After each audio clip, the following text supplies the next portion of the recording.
ওইটা হচ্ছে পাহাড়, ইন্ডিয়ার পাহাড় দেখা যাচ্ছে।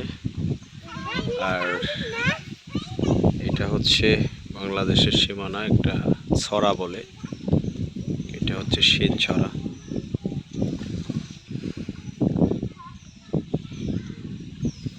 তোমার নাম কি বাবু? তামিম। কি করো? মাসাদ করি। মাশাআল্লাহ। তোমার নাম কি? বন্ডয়ে। তোমার নাম কি? হ্যাঁ, পারভেজ। কি করো? তুমি মাদ্রাসায় পড়ো? তোমরা ইন্ডিয়াতে ঘুরতে যাও না? ইন্ডিয়ার কাছাকাছি যাই। যাও। তোমার নাম কি? বুরহান। এর নাম হচ্ছে বুরহান। তোমরা এই ইন্ডিয়ার ওই যে পাহাড়ে যাও? প্রত্যেকদিনে যাই। হ্যাঁ হ্যাঁ, আমরা যাই রে ইন্ডিয়া যাই। তাই নাকি? তোমার নাম কি? রাব্বি। রাব্বি। তোমার নাম? মুস্তাকিম। মাদ্রাসাত পড়ে। সবাই মাদ্রাসাত পড়ে না। সর্বনাশ। ওই যারা ওই লাগা ধরিগা। এজা লাভ দেখতা তোর মতন না না, এখান থেকে এত